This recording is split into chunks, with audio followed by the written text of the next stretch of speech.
let's just jump into it. Let's abruptly change the subject. So Gary Allen was a conservative writer. He studied in California. He was a member of the John Birch Society. He was a spokesman. He contributed to the Conservative Digest, American Opinion magazine. He was a speechwriter for George Wallace. And as well as, he was against, I guess, Nixon and the Democrat at the time, Hubert Humphrey. He was an advisor to the Texas millionaire Nelson Hunt, and he was the father of 4 children. He died at age 50 in 1986. He wrote a book called None Dare Call It Conspiracy, prefaced by a congressman named John Schmitz, who was a Republican and nominee of the American Independent Party in the 1972 presidential election, in which apparently Nixon won every single state except Massachusetts. That is amazing. I didn't know Nixon was so BA. So Schmitz, he was a member of the John Birch Society. He wrote this book with Larry Abraham, who I don't really know a lot about Larry Abraham. He had an extramarital affair with 2 children with one of his former college students, so that kind of brought him down. He did very well in Idaho, apparently. He was in the Marine Corps. He opposed sex education. He called the Watts riots a communist operation. And he had this, the baby's mother, Carla Stuckel, a 42-year-old Swedish-born immigrant and Republican volunteer. Infant John Stuckel. Detectives threatened to arrest Carla. Oh, okay, so that's how this happened. There was a custody hearing. Ended his political career. Alright, dude. Well, there's a lesson to you. The American Party, it was a segregationist party, American Independent Party. And George Wallace, John Schmitz, Lester Maddox, Howard Phillips, Alan Keyes. Oh boy. And in 2016, apparently somehow they got Donald Trump on the ballot in New York. Oh, what a weird thing, dude. This is so strange. Okay. Electoral fusion. That's interesting. Electoral fusion. So anyway, this Gary Allen guy, back to him. I don't know who Larry Henry Abraham is. Can we get a pic? Can we get a pic of Larry Abraham? I don't think we're going to get a pic. No pics today. So it sold 4 million copies, this book. And they assert that modern political and economic systems in developed nations are a result of sweeping conspiracy by the establishment's power elite, for which they use the term insiders. According to the authors, insiders use elements of the Communist Manifesto to establish an income tax as a mean of extorting money, establish a central bank, so people think it's part of the government, have this bank as the holder of national debt, run the national debt and the interest sky high through wars or deficit spending starting in World War I. There's Council on Foreign Relations, founded in 1921, which says that the United States must strive to build a new international order. Allen wrote other books on the Council on Foreign Relations Trilateral Commission, asserting the term New World Order was a secretive, elite Trilateral Commission founded in 1973. Allen's last book was published in 1987.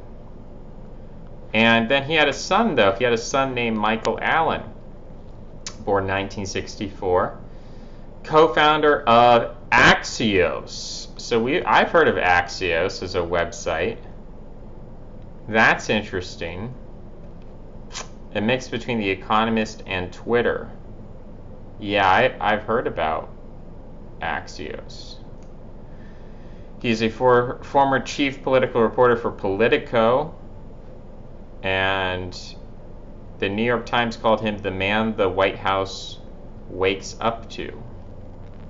So this is the son of Gary Allen. He grew up in California. He described his household as normal and apolitical, in considerable contrast to his father's flamboyant public persona as a conservative icon who once announced rock music as a Pavlovian communist mind control plot and wrote speeches for George Wallace. He is an Eagle Scout. He moved east to attend Washington and Lee University, graduating in 1986 with a double major in politics and journalism. His father died the same year, and he gave an obituary for his father's career. He became a reporter, and he wrote the Daily Playbook. The Playbook brings in almost $1 million. He was featured in a piece by the New York Times. He's considered by many to be one of the most powerful and influential journalists in Washington. Allen has attracted criticism for focusing coverage on superficial aspects of politics and culture. Allen would give favorable political coverage in return for advertising dollars. He refused to publicly comment. Okay.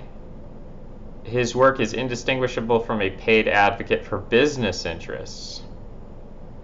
Okay. In 2015, he made an apology after he offered to let Chelsea Clinton screen interview questions in advance. The offer was made in 2013. He promised in the email he would have an interview with no surprises and, quote, no risk. He got an award for his reporting of George W. Bush's secret trip to Baghdad in 2004. He is a reclusive figure. Many of his friends do not know where he lives, and none of them have ever been inside his apartment. A colleague once described him as living among mounds of newspaper and a couple of pieces of junky furniture. Interesting. Interesting, Mike Allen. Mike Allen, so you go from the father, who, I mean, do you think the father would be going up to Chelsea Clinton and saying, hey, Miss Clinton, let's do an interview with no surprises and no risk. And by the way, I'm going to give you favorable coverage as a journalist in exchange for advertising dollars. And by the way, I'll be a paid advocate for business interests. I mean, I don't know. It kind of makes you question the whole dynamic there, the father-son dynamic. Is it that the son is like going against the father? Or was the father into this from the start? Was the father denouncing international government as a way of shoring up support for millionaires and free market capitalists? So it's an interesting thing.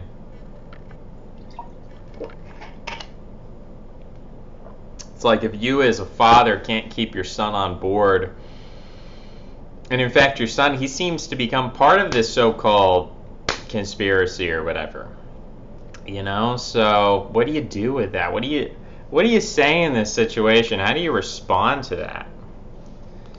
How do you deal with this, bro? Can someone tell me how you deal with this? Because I'm not sure how you deal with this.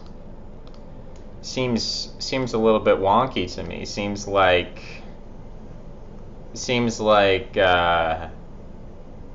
I don't know, the idea, there's an idea in not conspiracy theories necessarily, but there's an idea, it's almost like a Gnostic idea in a way. It's like once your eyes are opened up, once you take, and there, you go back to the Matrix, the original red pill, blue pill, it's like once you take the red pill, there is no going back. You can't go back to the blue pill.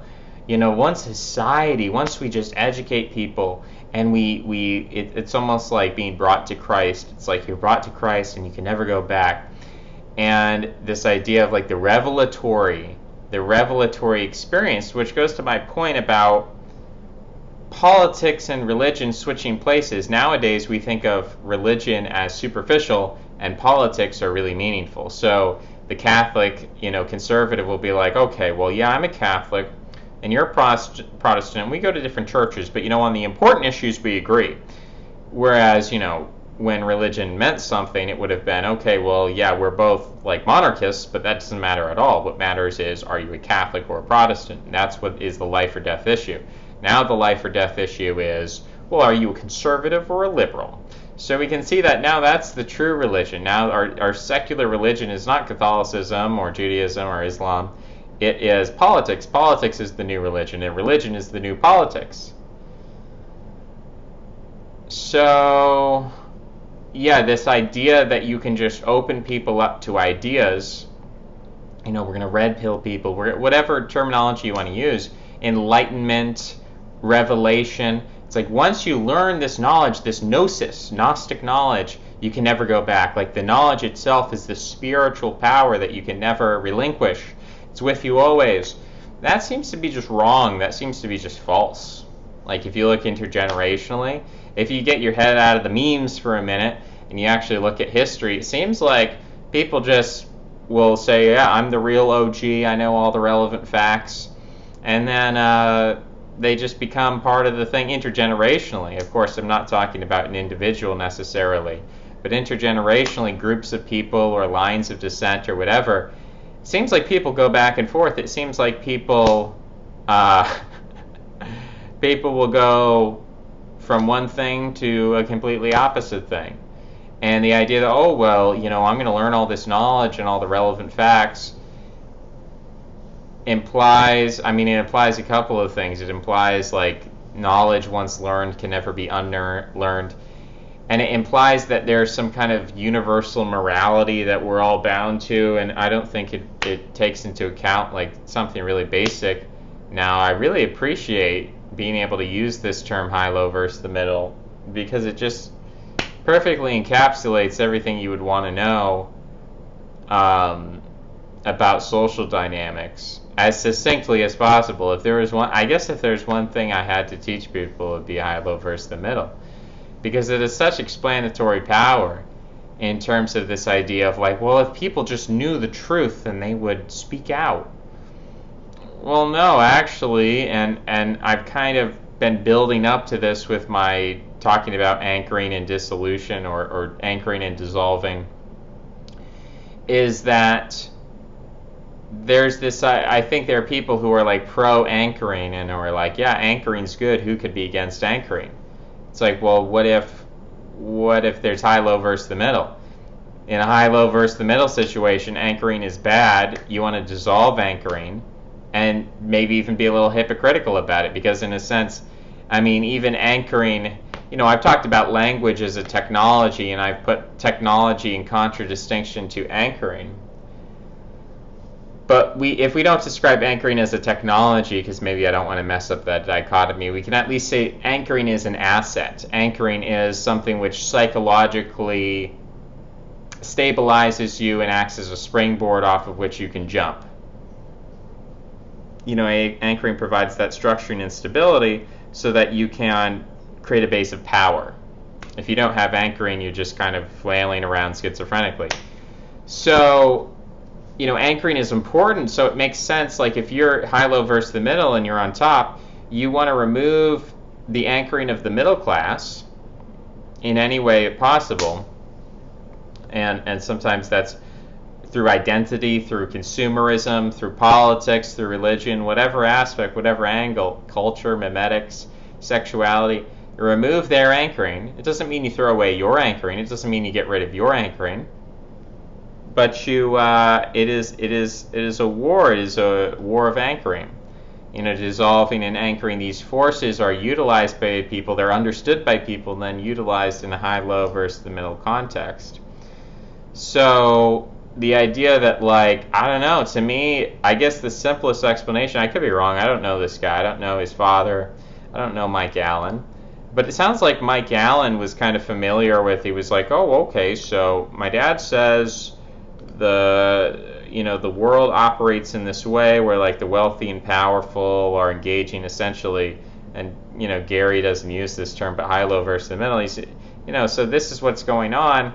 So rather than trying to have a peasant revolt of the poor people or the middle class against the elite, I'm just gonna ask if Chelsea Clinton wants a no-risk interview, and I'm gonna make a lot of money and have a good life.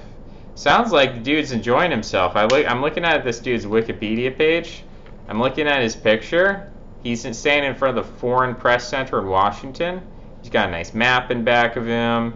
It's a cute map. You got Hawaii. Hawaii really stands out there all by itself. Lonely island. And then you've got this dude, Mike Allen. He's smiling, one of those smiles where you can tell he's not a professional smiler, because the smile kind of like it's an upside down smile, but you can tell he's smiling. You look at the glint in his eyes. He's happy to be there in front of the microphone. He's wearing a nice suit. He's got a striped tie. Red, white, and blue. Very patriotic. Balding, but a shiny head. He's got healthy, good skin. Probably pretty smooth to the touch, I would say. The podium is wide. It's wide, it's thick. The wood looks glossy. There's a blemish here or there, but that gives it a kind of natural quality. And the curtains in back of him, oh, you'd love to touch those, wouldn't you? Those satin silky curtains. They probably feel good against the skin. So I think Mike Allen is having a good life, and I think you have to question, it's like on a deep level, if you were to give him some truth serum and try to figure out what he was about, Mike Allen, would he be like, no, my dad's crazy and I never believed any of that, and I'm just a liberal? Or would he be like, yeah, my dad's correct, but what's the use in fighting the power, fighting the man, if they're going to do what they're going to do anyway? That's kind of pathetic, so why not join him? Why not join up with him? And just be a kind of be a dude with a nice thick podium. Isn't that better? Isn't that a better way to be? I mean, I don't know, the moral aspect of it. The moral aspect, you're protecting people, you got to protect these people. Protect the people who can't protect themselves. Oh boy, Politico. Politico, you have a serious website here, Politico. Imagine reading Politico. Imagine having to read the news on the daily. Imagine not only having to read the news, but imagine having to write the news. Imagine having to be Mike Allen, having to write the news, having to be a journalist. Maybe it's fun. Maybe he just relaxes and he just takes a deep breath and he breathes out. He writes the news and he has a good time. And it's pretty sweet. I don't know. It's kind of hard to. Now I'm reading the news. Anonymous. A new book by Anonymous. Oh my goodness. We're Reddit tier with Politico. Whew. Okay. Well, it's all very interesting, isn't it? It's all a pretty interesting thing, and that's where it is. I don't know what we say about all this. I don't know what the wrap-up is. It's just an ambiguity. It's like you think you're going to help people by changing the system, by replacing these sociopathic elites with really empathetic elites, so nice, good Christian elites, and you think that's possible. You think you're going to help people by getting people all mad and resentful at the current elites. You think you're going to do that, and that's all going to work out, and that's going to happen, that's going to pan out for you. But okay, maybe that's a good sentiment. Maybe you're going to heaven. But I guess my question is is that realistic? Is that a good plan? Consequentially, does that make sense? If that's not possible, then you're kind of just blowing around hot air, and you're not really actually helping anybody. You're making people upset, but you're not really helping anybody, not making anybody's lives better. So it is questionable. It is this idea of politics as religion. It's like we have to wake people up politically, and even if we lose, we still have to attack these evil people. We still have to make life painful for them. Is that even Christian? Is that even Christian? The idea of like the purpose of life is to annoy Satan, to like tickle his armpits and make him step on the Legos, or what's the idea? What's like the theology behind this? Because as I've said, politics is a kind of religion. So what's the ultimate morality behind the idea of we're going to spread the news? It's not good news, by the way. It's bad news. We're going to spread bad news, make people upset, kind of annoy the people who are in power, because it is sort of annoying. I'm sure Mike Allen doesn't like to be annoyed. So I'm sure it is annoying. And so what do you do with that? You know, where do you go with that? Oh, we were annoying to the people with power, and so God is going to reward us by sending us to heaven when we die. Really? Really? That's what God's all about? He's like, yeah, annoy those evil people. Put a Lego under their foot. And it's like, I don't know, that's pretty negative, right? Is that what God's all about? Maybe it is. If that's your theology, I just want to be clear here. Or is the theology helping people? Because if the theology is helping people, and that's how you get to heaven, then I honestly don't see what quote-unquote challenging the system is doing, because you're not actually, you seem to just be strengthening the system. You seem to be creating a lot of white noise. You know, the latest one is Epstein killed himself has become a meme, where it's like a judo, where rather than be like, no, we don't want to hear that, we don't want that on the news, we don't want to cover that, we don't want to give that coverage because that's scary. No, it's like, yeah, let's yuck it up, let's laugh it up, come on everybody, let's all get together, have a flash mob. Let's do the, not Bruno Mars, I'm thinking of the Panic at the Disco guy, High Hopes. Come on guys, let's do some jazz hands in the High Hopes dance but instead we're going to change the lyrics, gotta have high hopes for the living. It's going to be like, Epstein didn't kill himself. That's why, I don't know where you fit that into the lyrics. I don't know how you replace the lyrics there. But you got to change the lyrics of the song. You got to make it a parody song where it's about Mr. Epstein got killed. Mr. Epstein got killed by the Clintons. I don't know where we go with that song, but I feel strongly that we can get some Swippily people together. We can do the High Hopes dance, and we can talk about that Epstein didn't kill himself, and it can be a big meme. And I'm sure Morning Joe or whoever, like, I want to see, who's that, the Brzezinski girl. She's the daughter of the guy who wrote the Grand Chessboard, Zbigniew Brzezinski, and the daughter, is it Masha Brzezinski or something? And she's on with Joe Scarborough, and they're like, something really cute happened today, Joe. Oh, what is that? Was her name Misha or Masha? What is it, Misha? Oh, well, they're doing the High Hopes dance, but they've changed the words to be about Epstein killed himself. That's so cute. That's so cute. And you know what else I saw cute today? I saw this video. These puppies were cuddling with babies. Oh, man, that's so cute. That's so cute. Well, you know, hope you guys are enjoying the commute to work today. There's a lot of traffic. You know, there's a lot of people on the roads. There's a lot of traffic. When are they going to get done with this road work?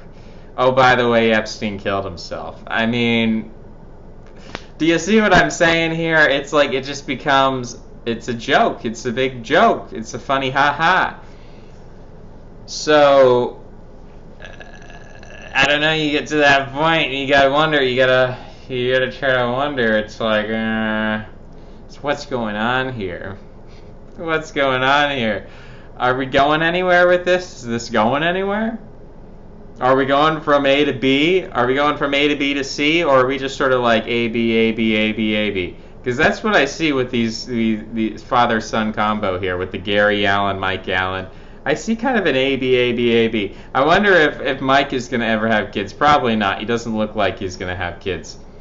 But imagine Mike has some kids, and these kids, now they're talking about Epstein didn't kill himself. And it just goes back and forth. Like, they have some kids, and they're interviewing Chelsea Clinton II, or, it's just going back and forth. It kind of feels a little bit crazy, right? But that's the ecology that we live in, so we can't really escape that. That's the ecology that we live in, where rather than censor things necessarily, rather than I'm not saying that doesn't happen, but it's almost more powerful. It's almost more powerful rather than be like, oh, you can't talk about this, to just shove it down people's throats till they're sick about hearing it. I guess that was the jet fuel can't melt steel beams meme. It was really popular just a few years ago, like in 2016. I remember that was hot. For whatever reason, I don't know why 2016 or whatever year it was a few years ago. The jet fuel can't melt steel beams. It's like shoving it in your face all over Reddit, all over the internet, and you think that's organic. I don't think it's organic. I mean, what does that even mean, organic? Like, what does non-organic even mean at this point? Because if you're making this hard and fast distinction between the organic and the non-organic, well, that sort of implies that we have two universes or two ecologies. That one ecology is like purely organic, purely grassroots, purely from the bottom up, and then we have this entirely separate ecology that is top-down, elites controlled, fake astroturfed. That these are completely separate things.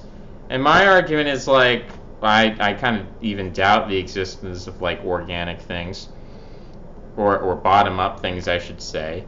But I don't believe that we live in two ecologies. I don't think we live in two ecosystems. I don't think that there are these two very separate parts of our lives. Gotta stretch. Gotta keep mobile. Gotta keep. Gotta keep mobile. So I don't believe that there are these two different ecologies. I think we live in one ecology. And language is authoritative. And we don't think original thoughts. This video is not very original. What I'm saying is not original. Like, these thoughts are not my own. Everything that I have, I've been given to. Everything that I have, I'm merely remixing and remastering a segment or section of the ecology as the social ecology, as it is perceivable to me. That's all I'm doing. I don't have words which I invented myself. All the words that I'm saying came from someone else. All the phrases, all the perspectives, everything. I'm just taking stuff that's already out there and I'm remixing it and giving it to you. And you're taking it and then you're inserting it into your mind in a particular place and you're contextualizing it within the existing ecology that you already know. So you can't escape that. You can't escape that. So the idea of escaping that. What do we do? How do we escape? How do we create some like parallel institution that is like separate, that we can go live in the woods and it's going to be totally radically separate from the global ecology?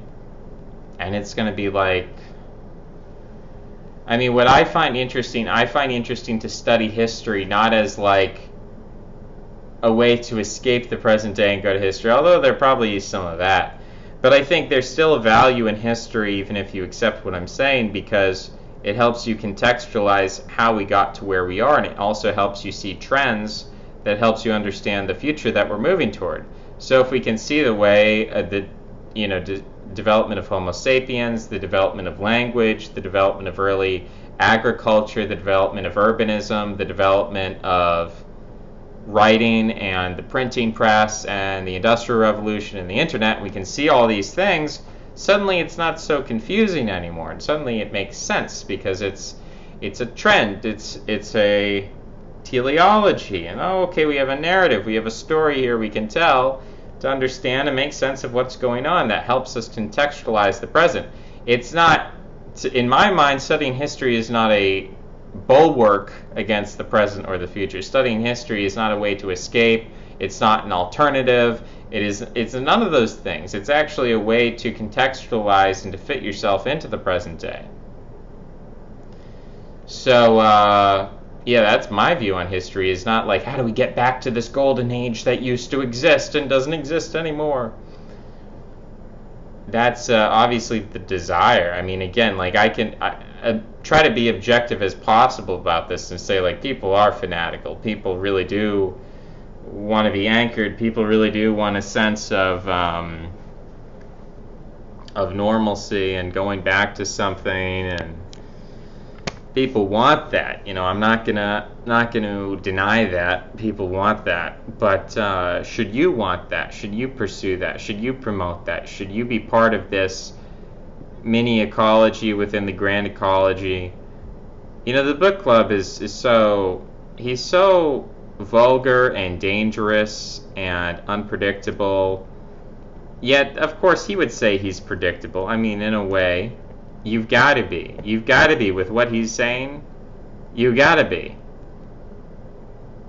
I mean, and I can try to criticize. I can try to say, well, I don't like it when you drool spit out of your mouth. I don't like that. But who am I to criticize? Who am I to criticize at the end of the day when he is describing very well and doing it in a way that is, again, it's like, you look at what he's doing. How do I say this? You look at what he's doing, and he is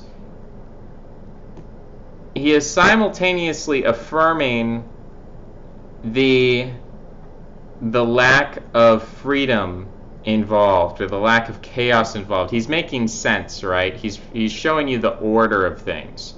And at the same time, in order to highlight that, in order to juxtapose that, to provide a foil for that, he's doing all this crazy stuff. So it's like, I don't like the crazy stuff that he's doing, necessarily. It's not something I want to be doing, in particular. But by doing that, he provides such a good contrast for the order that he's very clearly presenting. And so people look at that, and it's very different than if I sit here and I say, everything makes sense, and if you disagree, you're in denial. If I say that very plainly, it's like, okay, it's another video, going to get 200-300 views. You know, people are going to watch it. People might make some comments.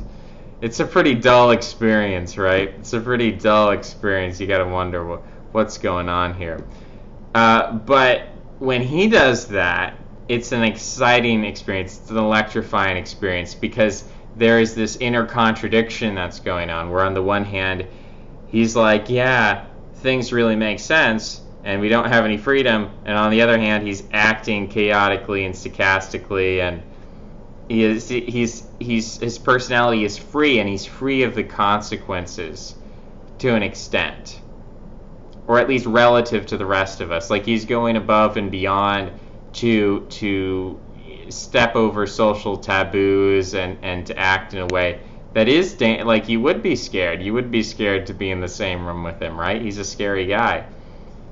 But there's something very, at the same time, it's like when the women write to the criminal, like the criminal, he's on TV for doing all these terrible things, and the women are writing him love letters. So at the same time that it's like, it's dangerous, it's also very interesting, and it's almost endearing at some point. And your mind goes back and forth, so there's this activity. It's like, is it an act, or is this the real thing, or what, is this genuine, or is this artificial? And it's in this ambiguous zone where it's like when you look at the bunny becomes the duck and the duck becomes the bunny. It's almost like one of those what is it called? A visual trick? I can't even remember the word. It's like a visual a visual trick. You guys know what it's called, right? Oh man, I feel really bad now. Y'all know how bad my memory is. Rabbit, duck, Visual. Optical illusion. See, this is what always happens. I type in rabbit duck visual, and I remember it's called an optical illusion. A visual trick! An optical illusion. Wow. Okay. Jeez. That's got to be it, right? I think that's got to end the video. Thank you. Bye.